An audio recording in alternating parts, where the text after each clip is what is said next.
Welcome to Gleaning and Gathering. I am your host, Eric Heimlich, and today I am recording from one of my very favorite places in the world, Mode Camp. And I am here just outside Mode, Illinois.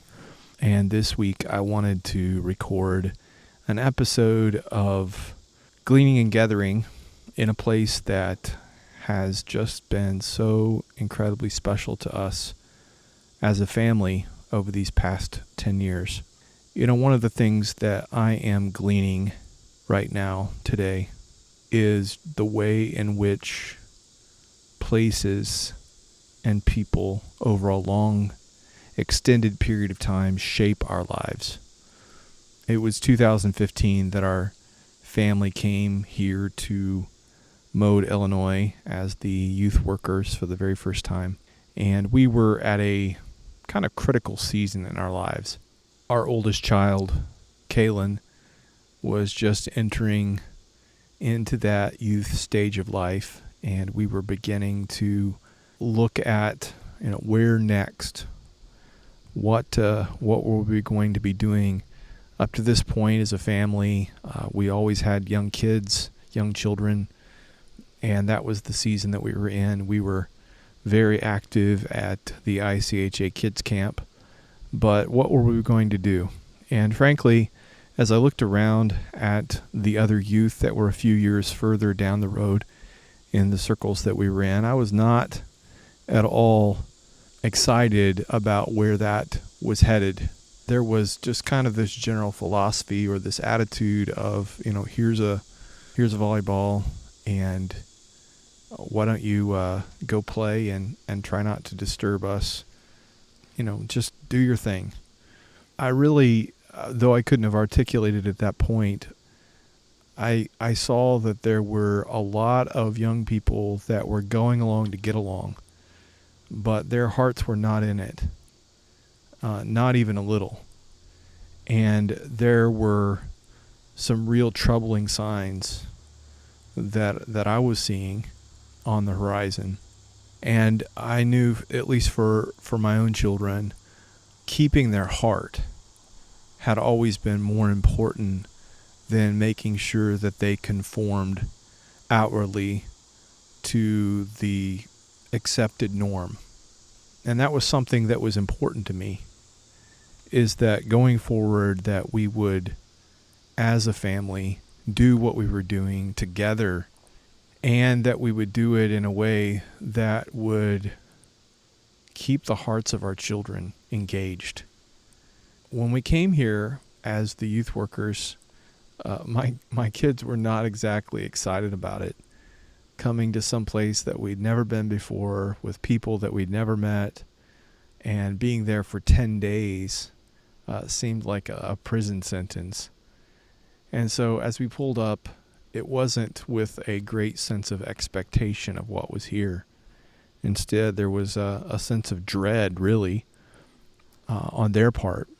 But what we encountered was something that made a massive difference in the lives of our children over these past nearly 10 years.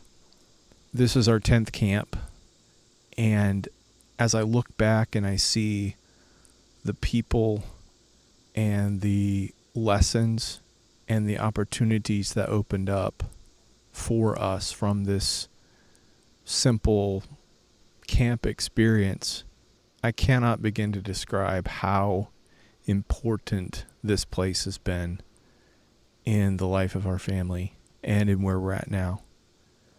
Just the way in which God has used it to shape us as a family and to give us a sense of identity and connection that we continue to come back to again and again, year after year, has been so incredibly life-giving. There are a few different things about Mode Camp that I see that really impacted us, but I think the key was their intentionality in all the different things that they were doing and the way in which that fit together. For instance, I've been to a lot of different camps, and I've never been to a camp where they were as intentional in the dining hall as they are here at Mode Camp. Everybody eats together, family style, and so there's that. And so all the food is served and everyone is eating at the same time. And so there's no assigned seating, and you never know who you're going to be sitting across from and how you're going to be interacting. And so over the course of the time, you're meeting a number of people, you're spending time with them in that sort of intimate setting. And so rather than just, everybody going through cafeteria style and getting their food one at a time and trickling into a dining hall, you've got a situation where people are all starting at the same time, and there's all these conversations that are happening at the same time. And there's this lovely mix of connection that's happening as you're eating. And so they eat family style, and then they also have the youth that are serving, and teaching that from a young age, that sense that we're not just here to receive, but we are here to give, is something that's so important. Then there's the cleanup and the way in which all those who serve then are served. That happens afterward, and there's kind of the meal after the meal for those that are involved in that, and there's a special relationship that forms between those who are serving, and the way in which that impacts the young people that are part of that is just really special. And so all the cooks and those who are from the kitchen and those who've helped make the meal possible, they gather together in kind of that meal after the meal. And there's just a beautiful opportunity for all of them to be together and share that. Another thing that they do is there's a memorial service. And I remember the first year that I was here, I didn't know any of the names, and just the way in which it was done, I thought was just odd.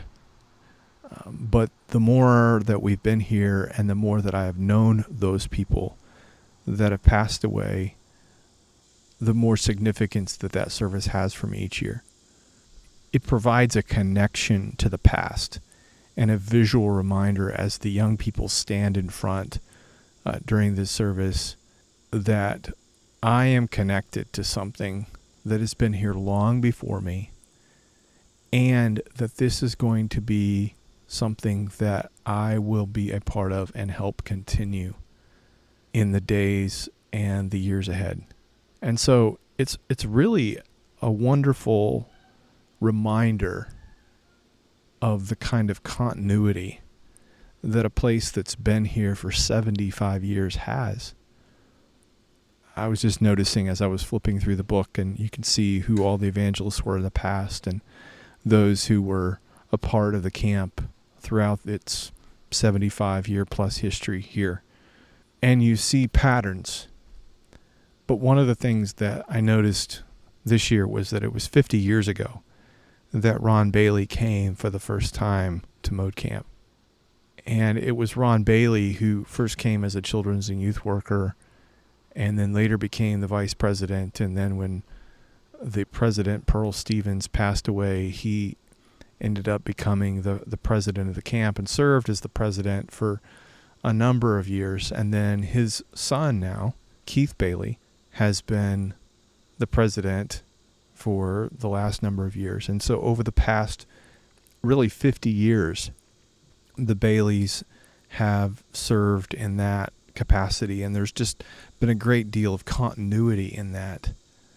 Their influence and the influence of the church there in Salem has had a remarkable and profound effect on this place, and the philosophies and the ways in which the teaching and the lifestyle of these dear, humble people of God who love God deeply and have sought to, in a thoughtful and caring sort of way, to live that out. There's not just this randomness that you find in many places, but instead there's intentionality, there's thought, there's depth. And it's something that I've appreciated and appreciated more and more as I've gotten further in and had more conversations about the history of this place. To see the ways in which God has used it in the lives of our family and those that we have been influenced by here makes me want to invest in and be part of sharing this place with the next generation. And thinking as the youth are getting ready this afternoon to get the script for the drama that they'll be working on throughout this next week and then be presenting a week from tomorrow. Every year they have this same tradition of receiving the drama and then having all these lines to memorize. And it's a massive undertaking. And yet the way in which that shapes them, as again, there's this high bar that's set for them. It's not just, here's a volleyball, go play, and hopefully you can stay out of trouble. But there's a message that you are made for more. And you have the ability to serve, and you have the ability to be able to memorize and to work hard and to develop the skills that God's giving you in a way that will bless others in the process. To me, is a microcosm of life, really. And I think it's the kind of message that I want my children to grow up learning.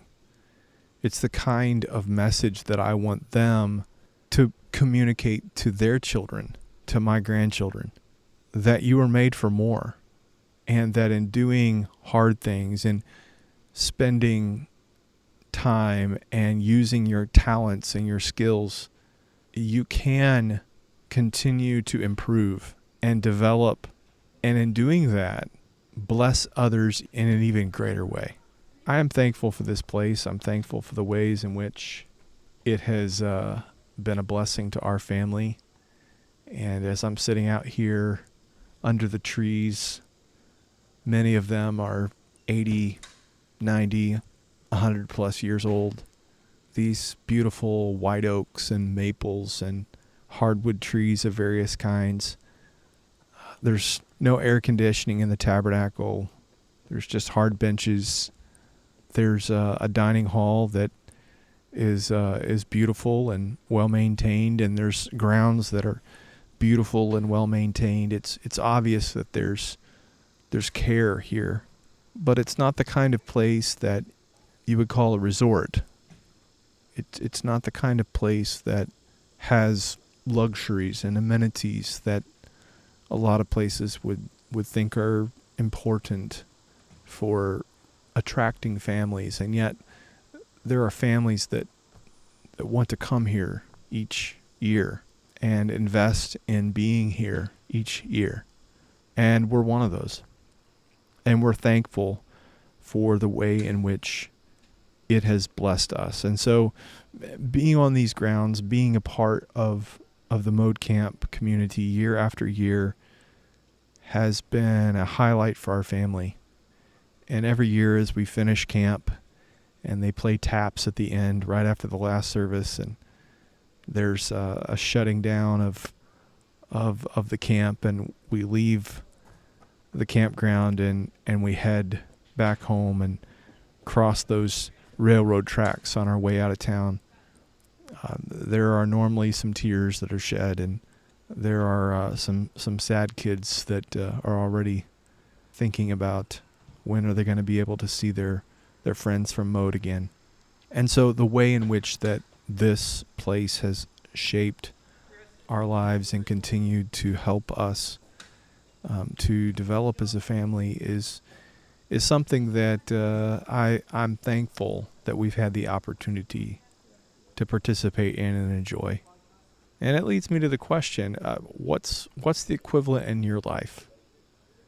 Where are the places and the people that are speaking into your family in a way that will help you to see the kinds of lessons and values communicated to your children that will lead to long-term, lifetime success?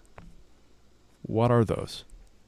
And if you don't have those, I encourage you to find them, because that's so important, and time goes by far quicker than what you realize.